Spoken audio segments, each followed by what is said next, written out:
तशरीफ़ रखें, तशरीफ़ रखिए प्लीज़, तशरीफ़ रखें। थैंक यू जी साहब, क्या मसला है? अस्सलाम वालेकुम जज साहब। वालेकुम सलाम। माशाल्लाह, आप तो बड़े स्मार्ट आदमी लग रहे हैं। शुक्रिया सर।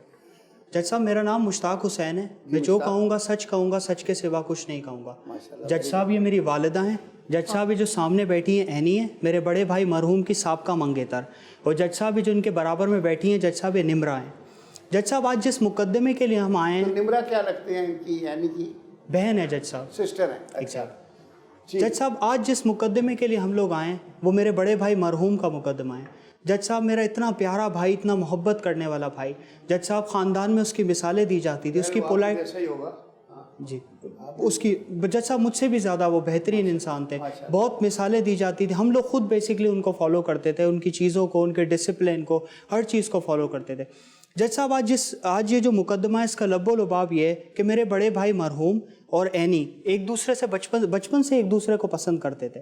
जज साहब, ये लोग स्कूल साथ गए, कॉलेज साथ गए, यूनिवर्सिटी साथ गए, और जज साहब इन दी एंड जब जॉब की बात आई तो मेरे बड़े भाई ने अपनी ही कंपनी में एनी की भी जॉब करवा दी, ताकि दोनों एक दूसरे की नजर, ताकि इकट्ठे रहें। जी एग्जैक्टली, इकट्ठे रहें, ताकि ज़्यादा से ज़्यादा वक्त एक दूसरे के साथ गुजारें। और एग्जैक्टली मोहब्बत इन दोनों में बहुत ज़्यादा थी। जज साहब, हम दोनों की फैमिलीज़ के अंदर बहुत ज़्यादा क्लैशेस थे। ना हमारी फैमिली एनी को पसंद करती थी, ना एनी की फैमिली हमें पसंद करती थी। इसका जज साहब एक बहुत बड़ा रीज़न ये था कि हम लोग बेसिकली पठान फैमिली से बिलोंग करते हैं, और आपको पता है पठान फैमिली के अंदर किस कदर पर्दे की पाबंदी की जाती है।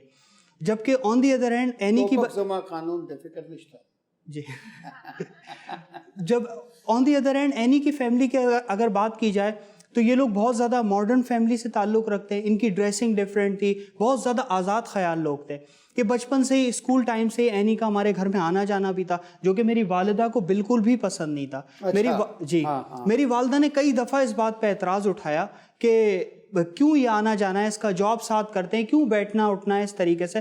फिर हम अपनी वालिदा को समझाते थे कि अम्मी, जब इन दोनों को शादी एक साथ करनी है तो साथ घूम रहे हैं, अगर बैठ रहे तो इसमें हमें एग्जैक्टली इसके अंदर कोई इसमें जो है इनको इशू होने वाली बात नहीं। इसकी एक बेहतरीन एग्जाम्पल जज साहब मैं ये देता हूँ कि मेरी वालिदा ने कभी मेरे वालिद को उनके नाम से नहीं पुकारा। माशाल्लाह। हम लोग इस तरीके से पर्दे की पाबंदी करते हैं।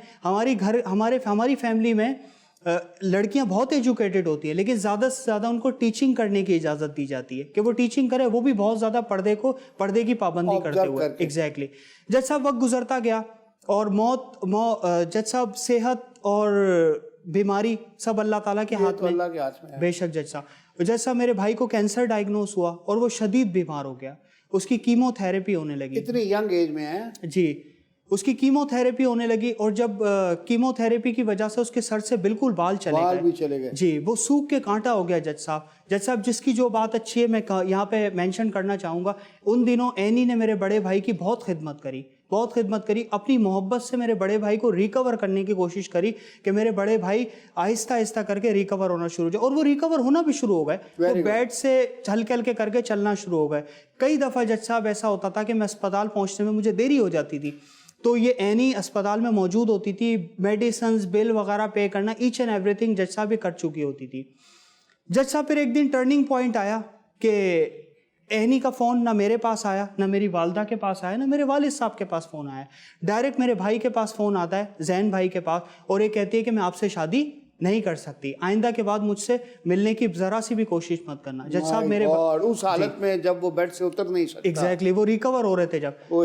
जज साहब, ये सुनना था मेरे, मैं चल भी नहीं सकता हूँ और तुम दौड़ जाते हो। बिल्कुल वही हुआ ना। बिल्कुल। फिर जज साहब, फोन मेरे बड़े भाई के हाथ से गिर गया और वो बेहोश हो गए, और जब बेहोशी की हालत से उठे तो ज़ारों कतार। अच्छा, इसने फोन किया कि मैं आपसे शादी नहीं कर सकती, वो बीमार थे जी, तो फोन उनके हाथ से गिरा और ये जो खबर सुन के जी वो बेहोश हो गए। बिल्कुल जज साहब, वो बेहोश हो गए। मोहब्बत करते थे जी जज साहब। और फिर जब वो बेहोशी की हालत से उठे, हम लोग साथ थे, हमने उनसे पूछा कि भाई क्या वजह है जी, क्या वजह है, खबर आई, क्या ऐसा हो गया, आप क्यों? तो उन्होंने बताया कि एनी ने कहा कि आइंदा के बाद मुझसे कोई राब्ता मत रखना। अच्छा, मुझसे राब्ता ना करना जी, कोई मुझसे राब्ता मत रखना, और मैं तुमसे शादी नहीं कर सकती। जज साहब, जो मेरा भाई रिकवरी की तरफ जा रहा था, वो वापस बीमारियों की तरफ जाने लग गया, और 23 दिन के अंदर अंदर जज साहब मेरे भाई का इंतकाल हो गया। ओए इस खबर के सुनने के 23 दिन के बाद मेरे दुनिया से चले गए। जी जज साहब, और जज साहब ना सिर्फ ये, जो मेरे वालिद साहब बीमारियों में मुब्तला थे, शुगर पेशेंट है, मेरे भाई का सदमा बर्दाश्त नहीं कर पाए जज साहब। मेरे वालिद साहब का भी कुछ महीनों के अंदर अंदर इंतकाल हो वो गया। कहते हैं ना, वो क्या तोड़ गया सारे रिश्ते जाते जाते, वरना इतने तो मरासम थे कि आते जाते जाते। जज साहब बहुत सारे लोग ऐसे होते हैं जो हथियारों से कत्ल करते हैं। जज साहब बहुत सारे लोग ऐसे होते हैं जो मुख्तलिफ इंस्ट्रूमेंट का इस्तेमाल करते हैं। जज्बात से कत्ल हो गया जी। जज साहब इसने अपने अल्फाजों से मेरे बड़े भाई का कत्ल किया है, अल्फाजों से कत्ल किया है जज साहब। और जज साहब मैं चाहता हूँ इसको कड़ी से कड़ी सजा मिल जाए। ना सिर्फ ये मेरे भाई की कातिल है बल्कि ये मेरे वालिद साहब की भी कातिल है। और जज साहब सोने पे सुहागा ये कि मेरे भाई का वालिद साहब का भी इंतकाल हो गया। जी जज साहब, भाई के इंतकाल के बाद वो बर्दाश्त नहीं कर सके, वो सदमा बर्दाश्त नहीं कर सके, वो भी दुनिया से चले गए। बिल्कुल जज साहब। ओए ओए। हमारे घर में तो जज साहब कोहराम मचा हुआ था और फिर हमें खबर आई कि एनी ने बड़े धूमधाम से शादी करी है। और मेरे भाई और इनका एक म्यूचुअल क्लासमेट था, उसी से जज साहब इसने शादी करी। मैं चाहता हूँ इसको कड़ी से कड़ी सजा दी जाए। अभी पूछते हैं बेटा। हाँ जी, एनी सुनी आपने कहानी सारी, बड़ी दर्दनाक कहानी है। अस्सलाम वालेकुम। वालेकुम सलाम। मैं जो कहूँगी सच कहूँगी, सच के सिवा कुछ नहीं कहूँगी जी। मैं इनके बड़े भाई जैन के साहब का मंगेतर हूँ। और इन्होंने जो कहानी सुनाई वो 100% गलत है। तो आप बताएं ना, तभी तो आपको बुलाया है। मैं आपको बताती हूँ, आप असली सुनेंगे, वो अपनी सुना रहे हैं, आप अपनी सुनाएं। जज साहब इन्होंने मुझ पे सरासर इल्जाम लगाया कि मेरा और जैन का स्कूल लाइफ से अफेयर था। ऐसा कुछ नहीं था। कोई अफेयर नहीं था। मेरा कोई अफेयर नहीं था जज साहब। ये गलत बयानी कर रहे हैं। अच्छा हम लोग दोस्त थे, हमारा ग्रुप था 3 गर्ल्स और 2 बॉयज का। अच्छा, 5 लोगों का ग्रुप था जी। उसमें जैन में भी शामिल थे। थी, अंडरस्टैंडिंग थी जी। कोई अफेयर नहीं था। कोई अफेयर नहीं था। हम लोग का एक दूसरे के घर आना जाना था, बातचीत हमारी बहुत अच्छी थी, स्टडी हम साथ करते थे, हाफ टाइम में भी हम साथ होते थे। अच्छा, तो इसका मतलब ये तो नहीं कि मेरे अफेयर नहीं, मिलने का तो ये मतलब नहीं, ऑफिस में सारे मिलते हैं। ये मुझ पे इल्जाम लगा रहे हैं। अच्छा, नहीं इल्जाम नहीं, वो अपना बयान कर रहे हैं, वो उसको अफेयर समझते होंगे। स्कूल पास आउट करने के बाद जज साहब जब मैंने कॉलेज में एडमिशन लिया था तो मेरे ग्रुप फ्रेंड में से किसी ने मेरे साथ एडमिशन नहीं लिया था सिवाय जैन के। अच्छा, सिर्फ इन्होंने लिया कॉलेज में एडमिशन, बाकी पीछे ही रह गए। अच्छा। जी। जैन ने मेरे साथ कॉलेज में एडमिशन लिया, हम दोनों की बहुत अच्छी दोस्ती हो गई थी वहाँ, क्योंकि हम लोग एक दूसरे को स्कूल लाइफ से जानते थे। हाँ, तो फिर जाहिर है कि एक्विटेंस था, आपस में दोस्ती थी। वहाँ हम दोनों की अंडरस्टैंडिंग बहुत अच्छी हो गई थी। अच्छा। इसलिए कॉलेज में हम दोनों साथ रहे, स्टडी वहाँ भी हमने साथ की। सारे न्यू स्टूडेंट्स थे, हमारे ग्रुप फ्रेंड कोई नहीं था। उनमें वो सारे पीछे रह गए थे। कॉलेज पास आउट करने के बाद जब हम यूनिवर्सिटी में गए, हम दोनों ने एक ही यूनिवर्सिटी में साथ एडमिशन लिया था। Very good. एक ही यूनिवर्सिटी में। वहाँ हम दोनों की अंडरस्टैंडिंग बहुत ज्यादा बढ़ गई थी जज साहब, यहाँ तक कि हम दोनों एक दूसरे को पसंद भी करने लग गए थे। अच्छा, तो यहाँ अफेयर हो गया। जी। जब हमने शादी का फैसला किया, जब हमने शादी का फैसला किया जज साहब, ये नहीं कि स्कूल लाइफ से मेरा रिलेशन चलता आ रहा है, पसंदीदा का इजहार और शादी का फैसला यूनिवर्सिटी में आके हुआ है। गुड। यूनिवर्सिटी के 4th सेमेस्टर में जैन को एक बहुत अच्छी जॉब की ऑफर हुई। अच्छा। उसने एक्सेप्ट कर ली क्योंकि इनके घर वालों को जरूरत थी। उसने वो जॉब ज्वाइन की, वो जॉब करने लगा। मैंने अपनी यूनिवर्सिटी की डिग्री मुकम्मल करने के बाद, जब मैंने डिग्री मुकम्मल कर ली तो जैन ने अपनी कंपनी में मेरी भी जॉब लगवा दी थी। गुड। हम दोनों ने वहाँ भी साथ जॉब की थी, यहाँ तक कि जज साहब तब भी हमारे दूसरे के घर आना जाना रहा। Very good. लेकिन वो बात इनकी वालिदा को बर्दाश्त नहीं थी। वो तो बता रहे हैं ना कि अम्मी को पसंद नहीं था। जैसा कि इनके बेटे ने आपको बताई दिया, क्योंकि मैं एस्टैब्लिश फैमिली से बिलोंग करती हूँ, मॉडर्न हूँ मैं, ड्रेसिंग इनकी वालिदा को बिल्कुल भी पसंद नहीं थी। जज साहब, जैन के साथ उठना बैठना, उसके साथ जॉब करना, अगर कभी वो मुझे पिक करने आ जाए, वो इनको बर्दाश्त नहीं था। जैन की फैमिली मुझे नहीं करती थी पसंद, और मेरी फैमिली वो तो चाहती ही नहीं थी कि मैं जैन से शादी करूं। अच्छा, वो भी नहीं चाहते थे? वो क्यों? मैं समझा वो खुश होंगे कि चलो भाई।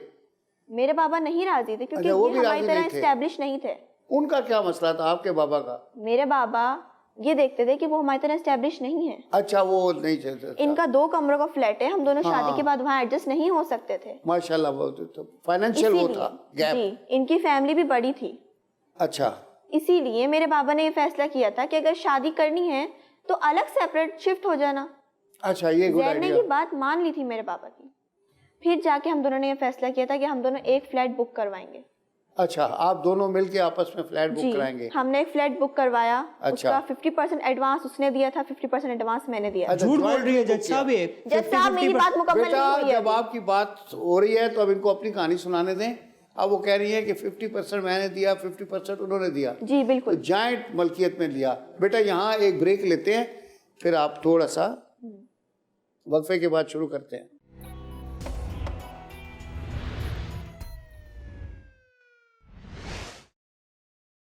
जी बेटा, वक्फे से पहले हम यहाँ पहुँचे थे कि आप दोनों ने, आपके अब्बा ने कहा कि चूंकि इनकी फैमिली काफ़ी बड़ी है जी और फाइनेंशियली भी वो इतने वेल ऑफ नहीं थे, जी तो उन्होंने कहा कि शादी जब करेंगे, जब आप लोग अलग घर ले लेंगे, बिल्कुल, और फिर शादी के बाद आप लोग अलग घर में रहेंगे, जी फिर आप दोनों ने मिलके ये फैसला किया कि हम एक फ्लैट बुक करते हैं। जी।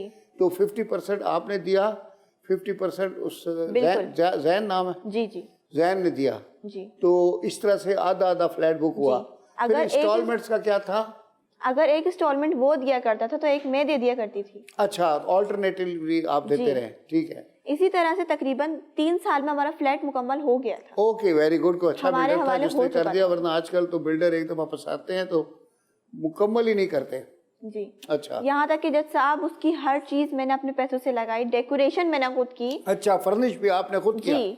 अच्छा, उसमें तो मेरे फर्निश बाबा ने मुझे सपोर्ट किया बाबा ने पैसे दिए? जी। तो जैन ने तो फर्निश में कुछ कंट्रीब्यूट नहीं किया? जैन ने सिर्फ इंस्टॉलमेंट और एडवांस दिया था बस। जी। और उसके बाद सारा फर्निशिंग बाकी आपके सब बाबा मैंने ने किया की? था। मेरे बाबा ने मुझे सपोर्ट किया था, इसलिए उन्होंने मैंने बना आराम के से कर दिया? लिया। उन्होंने बना के दिया? जी जी जी। फिर क्या हुआ बेटा? जज साहब, ये सब होने के बाद हमारा फ्लैट मुकम्मल हो गया। हमारा इरादा था शादी करने का। माशाल्लाह, नजर ही लग गई है।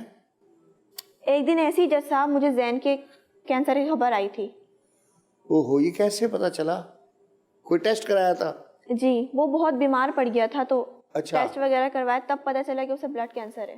ब्लड कैंसर हो गया? ओहो, उसमें शायद व्हाइट सेल्स बन जाते हैं। मैं अपने आपे में नहीं रही, मैंने दिन रात हॉस्पिटल में जैन की खिदमत में लगा दी, माशाल्लाह। जिसकी गवाही ये भी देते हैं। खुद बता रहे हैं, कह रहे हैं कि कभी मैं लेट हो जाता था तो वो पहले से वहाँ मौजूद बिल्कुल। होती थी। उसकी माशाल्लाह। खिदमत में लगाई मैंने दिन रात, अपने अल्लाह से रुजू किया, दुआएं मांगी, कुरान पाक पढ़ा कि शायद रिकवर हो कलाम जाए। पाक की बरकत से मेरा जैन मुझे वापस मिल जाए, वो सेहतियाब हो जाए।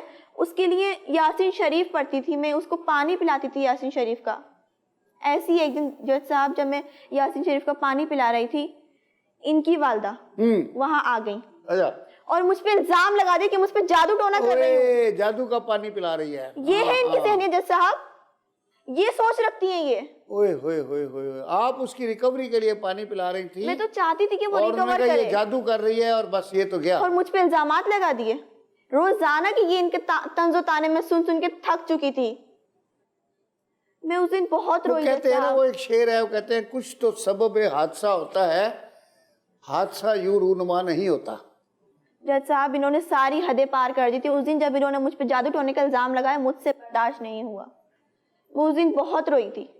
मैंने सारी बात अपनी बहन को और अपनी वालदा को बताई। और इतनी छोटी सी जादूगरनी तो मैंने कभी देखी ही नहीं। ये सारी बात कहानियों में देखी है जादूगरनी, वो जज साहब ये इनके लिए है कि मैं हूँ जादूगरनी। इतनी खूबसूरत जादूगरनी होती है क्या? ये सारी बात जब मैंने अपनी वालदा को और अपनी बहन को बताई, तब भी इन्होंने मुझे यही कहा कि वो तुम्हारे काबिल नहीं है, अब भी वक्त छोड़ दो। अच्छा, यहाँ पे फिर काउंसलिंग हुई फैमिली मेरी से? फैमिली नहीं चाहती थी, वो भी नहीं चाहते थे जी। ऊपर जलती पे तेल डल गया। लेकिन जज साहब फिर भी मैंने फिर जैन भी का आप साथ स्टैंड दिया। ले रही थी अकेले? तब भी मैंने जैन का साथ दिया, उसकी खिदमत की ताकि वो रिकवर कर सके। ठीक है, अपनी फैमिली की बात नहीं सुनी मैंने। Very good. लेकिन जज साहब, जब मेरी वालदा ने मेरे सामने ये बात रखी कि हम तुम्हें घर से निकाल देंगे, मेरी बहन मुझसे नाराज हो गई। मेरे बाबा जो मुझसे इतना प्यार करते थे, मुझ पे जान देते थे, वो मुझ पे गुस्सा होने लगे और मुझे वो कहने लगे कि ये बच्ची जो है ये कम उम्र है और इसका ज़हन पुख्ता नहीं है, हमारी बात नहीं समझ रही। बेटा आप बताओ, क्या ये बड़ी बहन आई हुई है, आप कहानी यहाँ से पिक करो जो बच्ची ने सुनाई है। बिल्कुल, हम लोगों ने यही कहा इनको कि ये लोग बिल्कुल भी स्टैब्लिश नहीं है कि हम इनकी शादी इनके घर में करी जाए। और आप देख लीजिए इनका मेंटालिटी लेवल, और इनका तुम देख रही हो किस तरह से ये लोग अपने ही बेटे की मौत का अदालत में तमाशा बना रहे हैं। मुझे तो अफसोस हो रहा है कि अपने महरूम बेटे का ये किस तरह से तमाशा बना रहे हैं इस भरी अदालत में। कोई नहीं बेटा, कोई बातें क्लियर हो जाती हैं इस तरह से। हाँ, क्लियर क्या होना, अब तो वो इस दुनिया में नहीं रहा ना। देखें, ये फ्लैट सिर्फ 2 लोगों के नाम पर था, सही। एक का इस दुनिया में ना होने का मतलब है अल्टीमेटली वो फ्लैट दूसरे का हो गया। और हम फाइनेंशियली अपनी बहन को एक फ्लैट बहुत आसानी से खरीद के दे सकते थे। वो तो इनका और जैन का फैसला था कि ये अपनी ही कमाई से वो फ्लैट बनाना चाहते हैं। इसका क्या मतलब? मैं भी कुछ कहना चाहती हूँ। जी आपको बिल्कुल सुनेंगे, आप वालदा हैं, आपके बगैर थोड़ी मुकम्मल होगा। हाँ, तो आप बता रही थी क्या? तो फिर हमने इनको समझाया और देख लीजिए इनकी वालदा की बातें, मेरी बहन सुबह शाम ये टॉन्ट कर रही है, कभी ताने दे रही है। ये किस तरह की लाइफ थी? जो लोग इस तरह अगर तमाशा बना रहे हैं, अगर तुम शादी करके इनके घर में चली जाती ना तो पता नहीं क्या हाल करते तुम्हारा। ये देख रही हो जज साहब, जब मैंने और जैन ने फ्लैट बुक करवाया था तब हम दोनों की फैमिली का कोई ताल्लुक नहीं था, आपस में दोनों की अंडरस्टैंडिंग थी। अपनी तनख्वाह से हमने जो किया, इंस्टॉलमेंट वगैरह सब हमने अपनी तनख्वाह से दी थी, एक पैसे का सहारा नहीं लिया हमने अपनी फैमिली से। तो ये किस हक से बोल रही हैं, किस हक से फ्लैट लेने आई हैं? जब फाइनेंशियली सपोर्ट नहीं करी आपने जरा सी भी अपने बेटे को, तो फिर किस हक से? इस बात का तो जवाब दीजिए। जज साहब यहाँ पे चले यहाँ पे सुने। जज साहब, अच्छा आप सुनाए ना जी, अम्मी से सुनते हैं। हाँ, जज साहब, ये कहानी सुनी ना आपने सारी? जी बिल्कुल। जादूगरनी की। जज साहब, एनी के कॉल करने के, शादी से इनकार करने के 20 से 25 दिन के अंदर अंदर जैन का इंतकाल हो गया और जैन के इंतकाल के सदमे से 2 से 3 महीने के अंदर अंदर मेरे शौहर का भी इंतकाल हो गया। मैं किस जगह पे खड़ी हूँ जज साहब, एनी मेरे शौहर और मेरे बेटे की कातिल है। जज साहब ये इल्जाम लगा रही है मुझ पे। आपके बेटे को दुनिया से जाना नहीं था, 20 दिन बाद ना सही तो 40 दिन बाद। उसके लिए मैं अपनी बहन की लाइफ क्यों खराब होने देती, वो भी आप जैसे लोगों के साथ? आप लोग क्या कर क्या रहे हैं? मुझे नहीं पता आप लोग का फैमिली स्टैंडर्ड आपका क्या है, लेकिन हमारा माशरे में मुकाम है। और मेरे बेटे ने मुश्तरका तौर पे शादी का फैसला किया था और ये उनका, जिसमें आप राजी नहीं थी। खुशी से मैं राजी नहीं थी। क्यों राजी नहीं थी बेटा? मैं इसलिए राजी नहीं थी कि मेरी फैमिली में पर्दे की पाबंदी की जाती है, वहाँ पे ऐसा लिबास नहीं पहना जाता जैसा आप पहनती हैं। इस वजह से इतनी सारी बातें अपनी बेटे की जिंदगी में करती हैं। आप उसके जाने के बाद मेरी बात पूरी होने दे बेटा, ना आप मेरी बात बेटा पूरी होने दे। जज साहब इन्हें बोले मेरी बात पूरी होने दे। बात मुकम्मल करने देना, आप बीच में ना बोले, आपको पूरा मौका देंगे। देखिए जज साहब, जब इन 1000 मुखालफतों के बाद इनका ओढ़ना पहनना मुझे पसंद नहीं था, मैं इस चीज़ को मानती हूँ। इनकी कुछ बातें ऐसी थी जो मुझे नापसंद थी, हमारी फैमिली के अंदर एडजस्ट नहीं हो सकती थी, इस वजह से मैंने मुखालफत शुरू में की है। ठीक है। लेकिन जब बच्चों की मैंने इन्वॉल्वमेंट देखी और इनका आपस में इतना एक दूसरे के लिए सिंसेयर होना देखा, तो मैंने उस मुखालफत को पसे पर्दा डाल दिया। मतलब आपने सरेंडर कर दिया? जी, सरेंडर कर दिया और बच्चों की खुशी में मैं खुश हो गई, राजी हो गई। और जैन ने बाकायदा घर में इस चीज़ का तस्करा किया कि मैं एनी से शादी करना चाहता हूँ, तो उस पर हम सब ने, घर वालों ने इत्तफाक किया। अच्छा। और इस पे रजामंदी का इजहार किया। जब भी इसी वजह से एनी से मिलके और जैन ने, इन दोनों ने मिलके मुश्तरका तौर पे फ्लैट बुक करा के वहाँ पे शादी के बाद रहने का फैसला किया और इस चीज़ में हम राजी थे। जज साहब इन्होंने कहा कि 50-50%, जबकि जज साहब ऐसा था नहीं। इनकी जो सैलरी वो 60,000 थी, जबकि मेरे भाई की जो सैलरी थी वो 1,80,000 रुपए थी। अच्छा जी, ज्यादा शेयर जो था वो मेरे बड़े भाई का था। आप लोगों को फाइनेंशियल स्टैंडर्ड क्या हमको मालूम नहीं है? जैसे अब इनका पूरा घर जैन चला रहा था, इनकी एजुकेशन A to Z सब कुछ जैन चला रहा था। उसके बाद इतने पैसे कहाँ से बचना है कि वो फ्लैट भी खरीदता? इनको तो पता था कि कितनी फाइनेंशियल, कितनी स्ट्रॉन्ग लड़की है, इसीलिए तो उसको फंसा के रखा था। झूठ की बात तो यहीं पर है। इन्होंने कहा कि हमने फैमिली की मदद नहीं ली, और इससे पहले इन्होंने कहा कि वालिद साहब मेरी मदद करते रहे, और बाद में इन्होंने कहा कि फैमिली का हमने मना कर दिया था। करते थे वो अपनी बच्ची के लिए कर सकते हैं। जब भाई ने और हम लोगों ने डिसाइड, इन दोनों ने डिसाइड किया था कि कोई घर से मदद नहीं लेंगे, तो फिर कहां से वालिद साहब बीच में आ गए? जब साहब फ्लैट लेने में कोई हेल्प नहीं ली, सिर्फ और सिर्फ घर को डेकोरेशन में।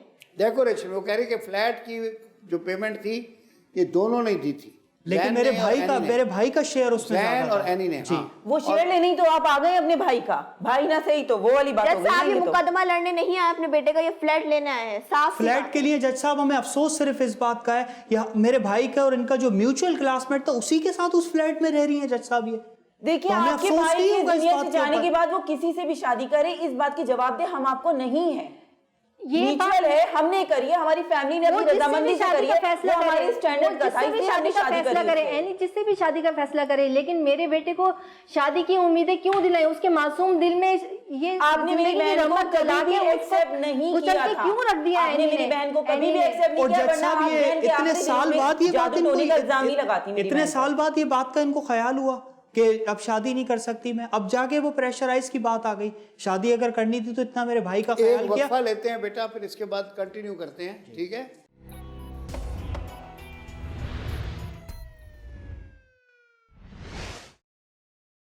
वक्फा से पहले हम यहाँ पहुँचे थे कि आपका जो मेन कंटेंशन था कि शादी इतना दूर पहुँचने के बाद ताल्लुकात में, तब इन्होंने डिसाइड किया कि मैंने शादी नहीं करनी। तो आपका कहना है कि अगर यही इरादा था तो ये शुरू में ही कह देती, बिल्कुल उसको उम्मीद ना दिलाती। उम्मीद, और जज साहब जब वो बीमारी की हालत में थे, जब इसको पता था, इसने कहते हैं ना कोई ऐसा कर बहाना मेरी आस टूट जाए। लेकिन जैसा अब इनकी वालदा संभलने का नाम नहीं ले रही थी, आप देखिए आखिरी दिनों में भी इन्होंने जादू टोने का ही बोला ना, तो फिर बात ये, जब कोई लाइफ ही नहीं है फ्यूचर में तो फायदा क्या? यानी जल्दी पे तेल इन्होंने डाला। ये चीज आप लोगों को बाद में ख्याल आया? ये अभी नहीं, हमें तो बहुत पहले से ख्याल आ गया था, ये लेट कर रही थी, इनको अकल आ गई, हम तो इनको बहुत पहले से समझा रहे थे। क्यों मेरे बेटे के साथ मोहब्बत की लेके रास्ते पे आगे बढ़ रही थी? अगर उसने रास्ते में बीच में उसका साथ छोड़ना ही था तो फिर उसके मासूम दिल में क्यों रोशनी की किरण जलाई? वो 4 दिन जिंदगी का और जी लेता अगर मैंने फोन पे शादी से इनकार ना करती। जज साहब मैं चाह रही थी कि वो रिकवर करे और हम आगे की लाइफ साथ गुजारें। यासीन शरीफ पढ़ के आप भूख रही थी। अच्छा, उनका कहना ये है कि अगर ये उसको डिसअपॉइंट ना करती तो वो शायद 4 दिन और जी लेता। जज साहब मैं कुछ भी कर लेती, डॉक्टर्स ने फिर भी उम्मीद नहीं दिलाई थी उसकी जिंदगी की, उसको जाना था एक न एक दिन, जाना वो बीमारियों में घिर चुका था पूरी तरीके से। जज साहब मेरा भाई यंग था, उसको इम्प्रूव हो जाता, वो डॉक्टर्स ने कहा था कीमोथेरेपी हो रही है, आहिस्ता आहिस्ता करके इम्प्रूव हो जाएगा। ये इस बात का कैसे कह सकती है कि वक्त पे जल्दी मर जाता है? जिंदगी में तो आप सोचिए इनकी वालदा क्या हाल करती, हाथ पकड़ के मेरी बहन को बाहर कर देती, और वो फ्लैट तो इनका था ही। हमने खुद दिल्ली से एनी को एक्सेप्ट कर लिया तो बच गई मेरी बहन की लाइफ। इसीलिए शादी का फैसला हुआ था ना बेटा। अगर आपने ऐसा गलत हो गया तो एन के दिन में मुझे जादू टोने का इल्जाम ना लगाना था तो फिर हमने दिल से पूरे दिल से एक्सेप्ट किया था ना उसको। आप लोगों के साथ कोई फ्यूचर था ही नहीं हमारा। तो फिर ये पहले आपको एनी को समझाना चाहिए था, वो आगे क्यों बढ़ी मेरे बेटे के साथ, और मोहब्बत के यही तो बात मेरे दिमाग में नहीं आई थी। उसको एंड टाइम पे वहां जाके मारा जहां पे पानी भी ना मिले इंसान को। और ऐसे वक्त पे उसको फोन किया जब वो इतना शदीद बीमार था, जब उसके जिम्मेदार कहीं ना कहीं वो कहीं 23 दिन के अंदर ना जज साहब उसका इंतकाल हो गया। कहते हैं कश्ती वहां डूबी जहां पानी कम था। जज साहब मैंने सिर्फ शादी से इनकार किया था, मैंने उसे ये नहीं कहा था मैं तुमसे जिंदगी भर नहीं मिलूंगी, ये तो कभी कहा ही नहीं। ये झूठ बोल रहा है। तो जैसा एक बीमार इंसान झूठ बोलेगा। शादी से इनकार किया ना, मैंने इनकार किया। अच्छा नहीं, इन्होंने कतई ताल्लुक नहीं किया, इन्होंने सिर्फ ये बताया कि शादी करने से माजरत की कि मैं शादी नहीं कर सकती जी, और कतई ताल्लुक नहीं किया, ताल्लुक कायम रखा। और इन्होंने ये बात रखी कि मैंने उसे साफ मना कर दिया, मैं जिंदगी भर उससे तो एक बीमार इंसान झूठ बोलेगा? आप झूठ बोल रहे हैं इस वक्त। झूठ तो आप लोग को भी नहीं बोलना चाहिए सिचुएशन में जिससे आप लोग गुजर रहे हैं। मैंने बस शादी से इनकार किया था मैंने, और ये बात रखी थी कुछ अरसे तक मैं तुमसे नहीं मिल सकती। तो बेटा इस चीज का क्या जवाब बनता है मुझे आप ये बताएं। तो मेरे आपने मना कर दिया और शादी से इनकार नहीं करना, ये दोनों बातें बिल्कुल अलग अलग है। क्या करती हो? अगर आपने शादी से इनकार कर दिया तो फिर मिलना भी नहीं चाहिए था आपको। आप मिलने से कह रही हैं कि मैं मिलूंगी और शादी से इनकार कर रही हैं, ये कौन सी मोहब्बत है? बाबा का फैसला था इसीलिए, और मोहब्बत करता था वो मेरी सारी बात समझ जाता। देख लिया उसकी इतनी केयर, दिन रात तुमने उसको कितना टाइम दिया, ये इनाम मिल रहा है तुम्हें। नहीं आ रहा। ये उसकी केयर नहीं की, ये तुमने ड्रामा किया था सिर्फ और सिर्फ। मैंने कोई ड्रामा नहीं किया, मैं उससे मोहब्बत कर रही ड्रामा तो उसकी जिंदगी में आप लोग कर रहे थे अच्छा बनने का। ड्रामा नहीं था, ड्रामा नहीं था, मजलूम ड्रामा नहीं था। मेरी बात सुने, आप मेरी बात पूरी मुकम्मिल होने दें। ड्रामा नहीं था। मेरे बेटे ने जब घर के अंदर हम लोगों को अपने फैसले से इन्फॉर्म किया, हमने उस बात को खुशदिली से मंजूर किया और एक्सेप्ट किया। उसके बाद हम लोग जमीन आपके घर में रिश्ता लेने के लिए गए थे, जहाँ पे एनी के वालिद और उसके भाई ने मिलकर हमें बेइज्जत करके घर से निकाल दिया। आपके, हाँ यही शराफत है, मेहमानों के साथ यही सलूक किया जाता है, आपको बेइज्जत नहीं किया जाता है, नहीं इस तरह से रुखसत किया जाता है। और जज साहब अगर हम एक्सेप्ट नहीं करते तो अपने भाई को ऐसे अलग फ्लैट बनाने देते? एक्सेप्ट किया था, मान चुके थे हम लोग, जब भी तो हमने इजाजत दी थी कि भाई आप लोग अलग साथ रह लेना, क्योंकि हमारा फ्लैट 2 कमरों का था। ये बात बिल्कुल ठीक है। फ्लैट बुक करवाने से पहले इन लोगों से कोई मशवरा नहीं लिया था, झूठ बोल रहे हैं ये लोग। हम लोग नहीं होता किसी पर भी, जैन तो आप अगर सच्चाई बताने से रहा नहीं, तो जो पूरा हुआ उसके बाद हमने इन्हें ये बात बताई थी। फ्लैट बुक करवाने से पहले इनसे कोई मशवरा नहीं लिया, झूठ बोल रहे हैं ये लोग। मेरे बड़े भाई मुझसे बहुत क्लोज थे जज साहब, बहुत क्लोज थे। नहीं था तो फिर हमें कैसे फ्लैट बुक होने के बाद फ्लैट मुकम्मल हो गया, फिर आपको पता चला फ्लैट बुक कराया था और आप दोनों मिलके उसकी इंस्टॉलमेंट पे कर रहे थे। हमें किस तरीके से ये हमारे पास के फैसला किया था, अपनी फैमिली को नहीं बताया। इसका मतलब ये है कि उसने घर में तस्करा किया था और हमने नहीं किया था, उसने मुझे बताया, बाद से इन्फॉर्म किया था। तो बाद में बताया होगा, मेरा बेटा था, पहले थोड़ी ना बताया था आप लोगों को। साहब ये फ्लैट बुक होने के बाद फ्लैट हमारे हवाले हो गया, उसके बाद इनको बताया गया। पहले मशवरा नहीं दिया। तो ये लोग प्री प्लान आए कि अब किस तरह से हम लोग को फ्लैट अपने नाम करवाना, क्या क्या इल्जाम लगाना है। बहन का तो इंतकाल हो गया था, फ्लैट मुकम्मल होने के बाद इंतकाल हुआ। बताएंगी नहीं, फ्लैट मुकम्मल होने के कुछ अरसे बाद इंतकाल हुआ है। मुझसे उसने खुद ये बात शेयर की थी कि मैंने घर वालों को बता दिया फ्लैट का। और इसमें छुपाने वाली बात भी क्या है, हमारी फैमिली को भी पता था। फाइनेंशियल सपोर्ट करना अलग चीज है और इस बात का इल्म होना ना होना एक अलग चीज है। और अपनी क्लासमेट से शादी कर ली, इतना पुराना ताल्लुक जिसके साथ था, सब कुछ था। नहीं, उसमें देखें ये आपका एतराज जायज़ नहीं है, क्योंकि इस्लाम में इसकी तो खैर शादी ही नहीं हुई थी। इवन विडो को भी इद्दत के बाद अपनी मर्जी से शादी करने की इजाज़त है। वो जिससे चाहे अपने मरहूम शौहर के दोस्त से कर ले या उसके भाई से कर ले, वो कर सकते हैं। बहुत लोग ऐसा करते हैं, कोई जवान बेवा हो जाती है तो वो उसको नहीं छोड़ते, वो कहते हैं कि भाई इसकी शादी जो है मरहूम के भाई के साथ, दूसरे भाई के साथ कर देते हैं ताकि हमारी बहू हमारे घर में ही रहे। तो इस तरह भी बहुत सी ट्रेडिशन है। तो अगर इसने उसके दोस्त के साथ, जो कि इसके साथ बचपन में था, अगर इसकी तो शादी नहीं हुई थी, ये तो विडो नहीं है, ये तो शादी से पहले ही अलग हो गई थी, तो अब इसको तो पूरा इख्तियार है कि जिससे चाहे शादी करे। अगर मतलब ये ठीक है, आपको एक किस्म की इंटरनल आदमी को जेलसी होती है, यार ये हमारा ही आदमी था, ये बहू हमारी बननी थी, अब ये उनकी बन गई, तो ये तो बहुत होता है। जैसे आपने कोई गाड़ी खरीदनी है, कोई दूसरा खरीद लेता है तो आदमी कहता है यार ये तो मैंने पसंद की थी, ये इसने ले ली। तो इसी तरह इसको पूरा इख्तियार था कि जिससे चाहे शादी करे। तो वो आपका एतराज़ जो है वो जायज़ नहीं है। शादी इसने की, मर्जी से की, जिससे चाहेगी उससे करेगी, और जिससे उसकी थी जान पहचान उसने उसी से कर ली। वो भी बचपन से ही वाकिफ था जिससे शादी की है, साथ ही उसी ग्रुप में था, वो जो 5 लोगों का ग्रुप था। ठीक हो गया। और जैसे अब इनको पूरा इख्तियार ये भी है कि ये उस घर में जिसको भी रखें, जिससे शादी करेंगे वो तो जाहिर है। हाँ, अच्छा, तो now you are happily married. Exactly, अब आप लोग हैप्पीली मैरिड हैं। ये लोग रहने कहाँ दे रहे हैं हमें? अच्छा, अभी नहीं रहने दे रहे, क्यों टेंशन हो रही है? इतने मसले मसाइल क्रिएट कर रहे हैं ये लोग कि मेरी लाइफ डिस्टर्ब हो रही है। तो जैसा मेरी बहन की मैरिड लाइफ को क्या तो पड़ेगा, इससे हम कोर्ट कचहरियों के चक्कर लगाएंगे। ये आने नहीं, मगर क्यों डिस्टर्ब हो रही है? अपने आप को सॉलिड बनाओ ना, मजबूत बनो। इन लोगों ने मुझे यहाँ लाके खड़ा कर दिया कि वहाँ पे मुझे बातें सुनने को मिलती है कि तुमने किया क्या जो कि तुम इस भरी अदालत में जाके खड़ी हो रही हो। चले कोई नहीं, यहाँ तो कुछ डिसाइड हो जाएगा ना, माशाल्लाह, मसला खत्म हो जाएगा। अच्छा, तो अब ये है कि फिर वो बजाय आपस में लड़ने से ये बेहतर था कि आपने यहाँ आके कोई एक डिसीजन ले लिया। अच्छा, अब ये बताओ कि अब आप लोग हैप्पीली रह रहे हैं दोनों मियाँ बीवी? चले माशाल्लाह। अच्छा, अब आपका क्या मसला है? पहला तो आपका ये है कि आप इसको अपने भाई की कातिल समझते हैं जी। पहला तो मेन मसला यही है जी। आपका कहना ये है कि अगर ये उस टाइम पे उसे ये बुरी खबर ना सुनाती जी। तो वो 2-4 महीने और जिंदा रह जाता। बिल्कुल। और अब जो है इसके खबर सुनाने से ये ज़्यादा शौक हुआ। जी बिल्कुल। और उस शौक से उसकी जो बीमारी थी वो तेज़ हो गई, एक्सेलरेट हो गई। जी। और मतलब जो बीमारी का सफ़र 2 महीने में तय होना था वो 1 महीने में तय हो गया। बिल्कुल ऐसा ही। ये है ना। और जैसा उसका ट्रीटमेंट चल रहा था और वो इम्प्रूव कर रहा था, जब एनी ने उसको ये खबर सुनाई तो वो डिसहार्ड हो गया और फिर उसकी सेहत तेजी से नीचे गिरने लगी। ओए होए होए। अच्छा, मैं समझ गया। थोड़ा एक वक्फा लेते हैं, फिर यहीं से स्टार्ट करते हैं।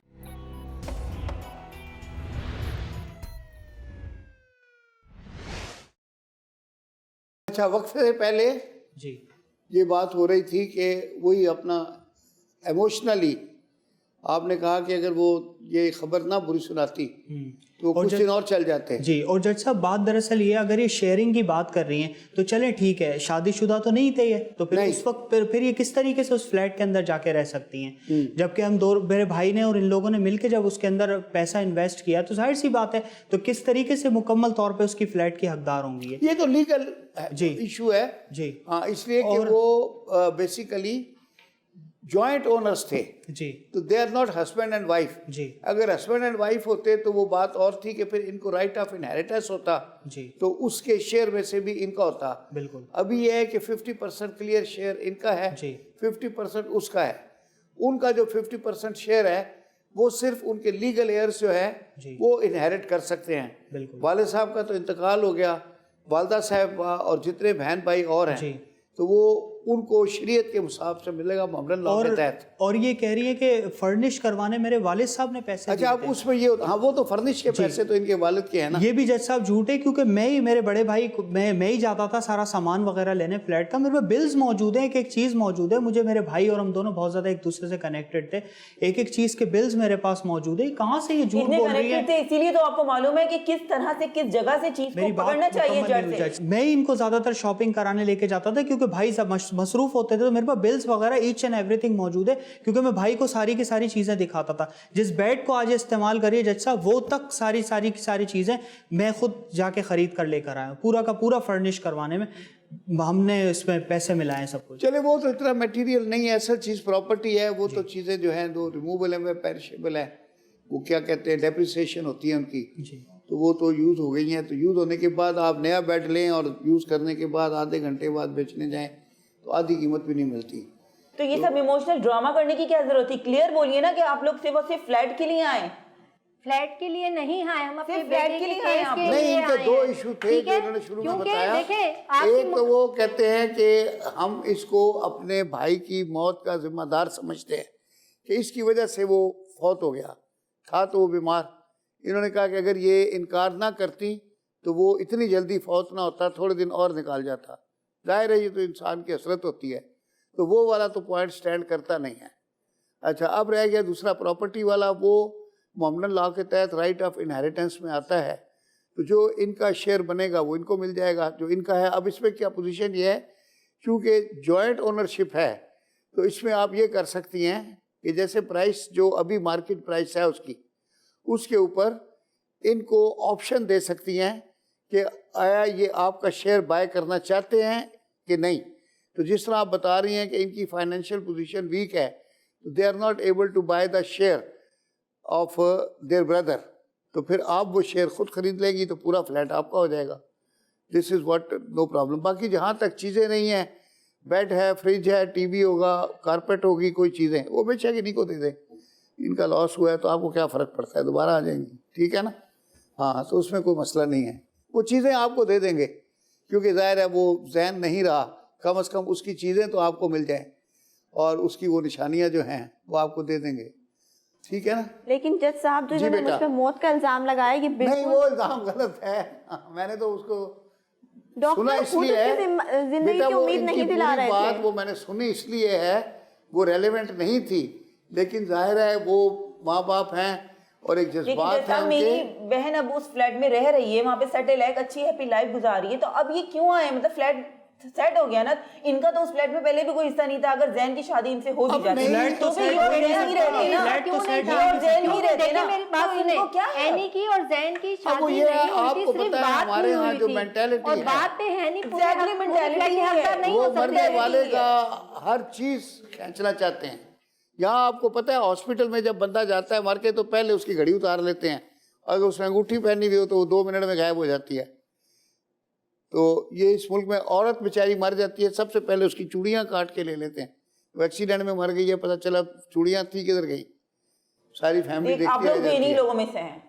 ये कल्चर है यहाँ का, क्या किया जाए। अल्लाह ना करे हम ऐसे लोगों में से नहीं है। जो भी लड़ रहे हैं अपने बेटे के हक के लिए लड़ रहे हैं, अपने बेटे के हक के लिए लड़ रहे हैं। हमें बेटे ने नहीं कहा कि आधा फ्लैट लेकर आइए, अदालत में तमाशा बनाकर अपना और उसका और हमारा। अगर तो हम पूरा उसको दे देते, आपको मिलने वाला है, पूरा इनको दे दीजिए और भूल जाइए ना। शादी निकाह में आई, जो है निकाह में नहीं थी, निकाह में थी या नहीं शरई थी, तौर पे इन ना वो दोनों का उसकी बीवी थी ना वो हमारी बहू थी, डिसाइडेड था ना इनकी भाभी थी। लेकिन जिस इसी का टाइम फायदा उठा रही हैं आप। एक मिनट, जिस टाइम हम दोनों ने फ्लैट बुक करवाया था उस टाइम आप दोनों से कोई मशवरा नहीं किया था? आप दोनों हमसे मशवरा किया था, एक पैसा नहीं मांगा था बेटा, हक से लेने आ गई है। एनी का कंटेंशन ये है कि जब फ्लैट खरीदा गया हम दोनों एक थे, जैन और एनी, और दोनों ने अपने लिए खरीदा था। अब उनमें से एक नहीं रहा तो ये समझती है कि दूसरे को मिलना चाहिए। लेकिन अब हमारे यहाँ लॉ ऑफ इनहेरिटेंस जो है, तो वो एक ओनर मर गया, दो ओनर थे एक चीज़ के, एक ओनर फौत हो गया तो फिर उसका शेयर जो है उसके लीगल एयर्स को जाएगा, और ये जो है इसका तो अपना शेयर पूरा है, वो इसके पास ही रहेगा, उसमें तो कोई डिवीजन नहीं है, ठीक है ना, आपका पूरा रहेगा। अब आप ये कर सकती हैं कि आप इनका शेयर खरीद लीजिएगा, दैट्स इजी। अच्छा जी, सब रही खरीदने की बात, तो वो फ्लैट जो है वो 70 लाख रुपए का है, तो आधा शेयर उसका 35 लाख होना चाहिए। ये लोग तो कह रहे हैं 10-12 लाख रुपए नहीं, लेके। नहीं, वो तो ऐसा बेटा, ये चीज़ें जब होती है ना, वो जब लिया होगा तो 12 लाख का होगा। जिस टाइम पे वो डिसाइड होता है उसमें हमारे यहाँ कोर्ट में सिस्टम ये है, ये इवेल्युएटर्स होते हैं बाकायदा, वो अपनी फ़ीस लेते हैं, उनको कहा जाता है कि जाके पता करें, और वो जाके उस जगह की 3-4 जगह से 5-6 जगह से कीमत मालूम करते हैं, उसी इलाके में, उसी विसिनिटी में, उसी तरह की कंस्ट्रक्शन, फिर वो आकर 3 या 4 जगह से रेट लेकर आते हैं, फिर उसमें से एक रेट होता है वो जज डिसाइड करता है। जी, ये लोग इसी तरह कभी कभी इवेल्युएटर के पास ना जाएं तो हमारे पास नाजर ऑफ द कोर्ट होता है, जज साहब उसको ऑर्डर कर देते हैं, नाजर साहब जाते हैं, सारी जगह से रेट्स मंगवाते हैं, 7-8 जो भी प्रॉपर्टी डीलर्स होते हैं, जितना ईजी होता है उनसे कोटेशंस ले लेते हैं कि भाई ये फ्लैट बेचना है। फिर एंड में ये भी होता है कि उसको ऑक्शन के लिए रख देते हैं जी। जैसे 70 लाख है, 35 लाख रुपया बन रहा है, आपको कहेंगे आप ले लें, आप कहेंगे हम 35 में ले लेंगे, ये कहेंगे हम 36 में ले लेते हैं, लेकिन जज साहब 37 में ले लेंगे। तो जज साहब भी बिल्कुल भी हकदार नहीं है उस फ्लैट के। वो जैन और मेरा था, तो जैन के बाद वो मेरा है पूरा। मगर जज साहब ये निकाह में नहीं बेटा, आप उसके निकाह में नहीं, आपकी शादी नहीं होती, अगर आप शादी होती तो हम आपको पूरा दे देते। मैं आपकी बात समझ रहा हूँ, आपके बिल्कुल ये आपकी दिल की बात है कि आप दोनों ने मिल के लिया था, एंड यू वांट कि भाई आप दोनों में ही रहता था उसमें। वो तो खैर अब ये है कि शादी नहीं हुई और एक आदमी फौत हो गया, अब ये है कि जो जिंदा रह गया उसका शेयर 50% रह गया। ये तो खैर ऐसा है, अगर सगे मियाँ बीवी भी होते हैं तो जॉइंट प्रॉपर्टी होती है, तो आधी बीवी की होती है, आधी हस्बैंड की होती है। तो हस्बैंड की जो फैमिली है उसको हस्बैंड का शेयर मिलता है, बीवी के जो बहन भाई अगर औलाद ना हो, अगर औलाद हो तो फिर तो उनको मिल जाता है। अच्छा, औलाद ना हो तो जो बीवी के बहन भाई आ जाते हैं लीगल एयर्स, वो ले जाते हैं, और अगर औलाद हो तो ज़ाहिर सारा जॉइंट वो लीगल एयर्स होते हैं, फिर उनको मिल जाता है। तो यहाँ तो शादी ही नहीं हुई थी अभी, तो ओनरशिप आप लोगों की 50-50 है, तो आपका 50% आपका एक्सक्लूसिव है, उनके 50% में से उनको शेयर मिलेगा। लेकिन ये तो 50% ज्यादा कह रहे हैं ना। ज़्यादा नहीं होगा, वो शेयर उसके मुताबिक होगा, मार्केट वैल्यू के मुताबिक।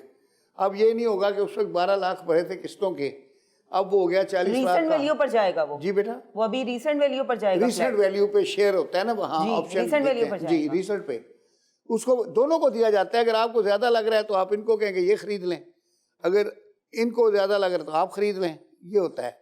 ये दूसरे को ऑप्शन दे दें कि whoever wants to buy it, दूसरे का शेयर, मगर उसी भाव पे लेना पड़ेगा जो भाव मार्केट का है, उस भाव पे नहीं लेंगे जितने का लिया था। अब तो खुश हो गए होंगे ना आप लोग ये सुनकर, क्योंकि मुद्दा ये तो था ही नहीं आपका कि कत्ल किसने किया, मुद्दा तो ये था कि फ्लैट किसी तरह हमें मिल जाए, और वो आपको मिल गया है। इस चीज की कोई ख्वाहिश नहीं थी। यही ख्वाहिश थी, आपको इसी चीज की ख्वाहिश थी। आपकी जिंदगी में भी यही मासूमियत और मजलूमियत का ड्रामा किया था, जो अभी हमने ये तो चाहा नहीं कि हमें सारा मिल जाए, जैसे बकौल एनी के एनी चाहती है कि सारा उन्हें मिले, मगर हम हरगिज ये नहीं चाहते। हकदार है, उसमें पैसे लगाए, आपने कुछ लगाया नहीं, चाहते हैं एनी को मिले, उसने जिंदगी में आपकी फैमिली को संभाला, आपको दिया वो फ्लैट अब आपको चाहिए। चाहिए। नहीं तो हरगिज़ नहीं बेटा। फाइनेंशियल भी उसने हमेशा यहाँ को support इंसाफ किया मिला ना।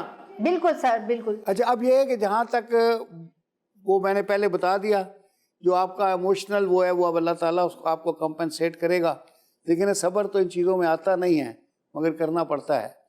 तो अब वो अल्लाह की अमानत थी, अल्लाह ने उसको ले लिया, आपको भी नहीं मिला, इसको भी नहीं मिला। अच्छा, अब रह गया फ्लैट का, तो वो जैसे मैंने बताया कि 50-50 है, इसका पूरा शेयर इसको मिल जाएगा। बाकी जो भी मार्केट वैल्यू है तो नहीं ज़रूरी कि आपका कहा 70 लाख तो ये 70 लाख मान लेगी, वो इवैल्यूएटर बताएगा कि एक्चुअल इस वक्त कितने का है।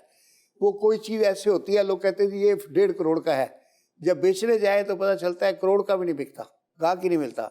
तो वो जिस भाव पे गाहक होगा उसी हिसाब से 50% पे देख लेंगे, जो आपका शेयर है आपको मिल जाएगा।